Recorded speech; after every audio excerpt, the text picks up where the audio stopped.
Welcome to The Reason We Learn and this quick clip from my recent interview with Dr. Stephen Hicks, professor of philosophy at Rockford University in Illinois. We sat down to discuss the current crisis in American education, CRT, and a variety of other topics related to whether or not your children are getting the education they deserve and you want them to have.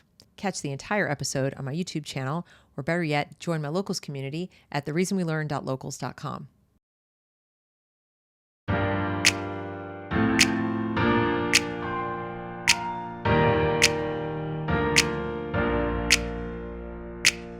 Now, we titled this CRT and the education crisis, so I don't want to go all the way through without touching on it because it is such a hot button topic. What can you share with the audience about it that you think they should know or should be thinking about when they hear CRT, critical race theory, or even just how they might fight it more effectively? I see it as one piece of the puzzle, but what do you think? Well, I think the same issues that come up in critical race theory are going to come up in kind of critical feminist theory. And there are environmentalist versions of it. And there are ethnic and religious versions of it as well. So you're right, it's one piece of a puzzle. But once you spot the pattern, then you see it's the exact same thing that's going on over in the other domains of argumentation. So in the case of racism, all of the issues about what is a race? What is racism? How do we combat racism and so on? Again, we're going to have very different philosophical approaches to that. Now, my view is that in the United States, we're extraordinarily progressive culture with respect to race and racism issues. Vast majority of Americans are kind of universalist. The important thing is you're a human being. You have your own mind. You have your own values. We all should have the same rights: life, liberty, pursuit of happiness. We should all be entrepreneurial and self-responsible in our lives. That part of the American ethos is very strong, and that's the vast majority of Americans. Even recent immigrants, who in many cases bring with them kind of old-fashioned values, they very quickly assimilate on those values. So we do have a problem of racism, traditional racism, but it's a small percentage of Americans. I think the bigger problem we have is what I think of as the race hustle industry, where there's a number of intellectuals and activists who want racism to be a bigger problem than it is, in part because that's what they get their sense of identity from, and in some cases that's what they get their living from.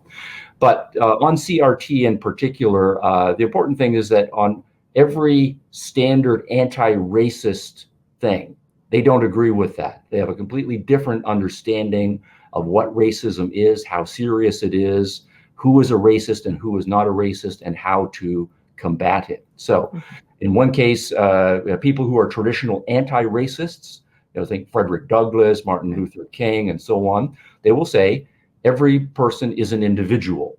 Right. And as an individual, you have certain moral dignity and moral rights that should adhere to you as an individual.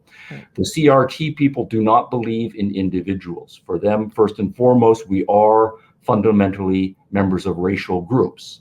And that's a deep. Are you first and foremost an individual who happens to be of a certain race? And that's might be interesting and it might be important in a few contexts, but it's definitely secondary. Or is your racial identity separate?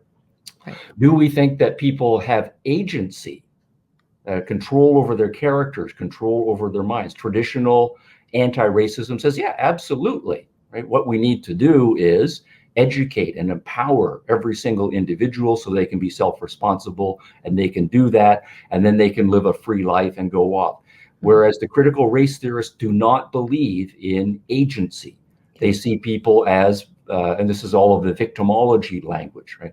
Because you're in a member of a certain group, right? You are just kind of constructed by your group membership. And if you happen to be in a smaller group, then you are disempowered by members of the dominant group.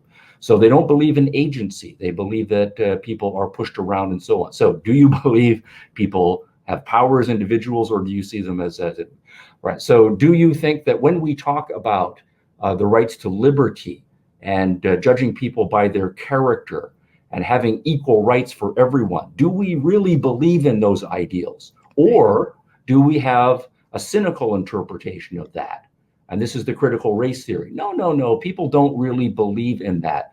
That's just a good news cover story that we're using to whitewash bad parts of history, or to try to get the minority racial groups to believe in, so that they won't fight so hard for their rights. So are you an idealist about our prospects for racial harmony, or are you deeply cynical? And so on. Now, that's just 3 issues, but when you lay them all out, it is a fundamental opposition all the way down. So being an anti-racist, what that means for most people, the opposite of that is what critical race theory is advocating. So as I was listening to you speak, it occurs to me that the questions you were asking would make excellent questions for school board members.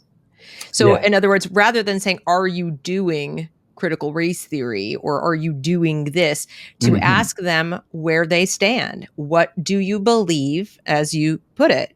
Do you believe that individuals are, and so forth? And I think those would be good if parents are watching. You might want to go back through that. I might make a clip of just that part, because I think those are some great questions to jot down, because the answers will be very telling. They are open-ended enough that you're going to get a window into how these people really think. And they can't just answer them yes or no really easily. They should. Ideally, they would say yes, unequivocally yes to some of them, but they probably won't, because there's so much politics involved. So I think those would make a great list of questions to get some sunlight onto the philosophy, at least of that particular school district. Yes, no, absolutely. Part of it is very contemporary. Part of it would be about history. So you would have to choose your target carefully. So one question would be, do you believe that most people are decent and trying to be anti-racist? Or do you believe that people are in fact racist and they are lying about it, their racism, because they aren't allowed to be racist? And find out what the answer to that question is. Right. If you're talking about history curricula and civics education, we're talking about 1619 project and how history is going to be taught. To ask the question, when we teach history, should we say, if we go back to the 1600s, well, basically everybody in the world was racist. Everybody in the world was practicing slavery. Nobody had a problem with slavery, and so forth. And the important thing about American history, and actually more broadly European history, is that for the first time in history, you start having some early Englishmen and early Americans saying, hey, there's something wrong with racism. There's something wrong with slavery. And then they build movements and gradually eliminate racism. Is that the historical story, or do you believe that the original sin, and this is the language that the critical racists will use, they do, is exclusive to Europeans and to Americans, and that what they've been doing is pretending to be progressive on those issues, but underlying, we still have an idea that we want to have second-class citizens for racial minorities and so on. So push them exactly on that historical divide. Right. And I noticed there are a lot of people in the sort of 30s, so looking at 1991 to now, who appear to not know. I mean, to literally not know the history. They were not taught. So it's not that they have decided to reject it. It's that they were not taught it. So, of course, to their ears, it sounds like a lie. It sounds like a conspiracy theory or something you made up to cover as a cover story, because they weren't taught.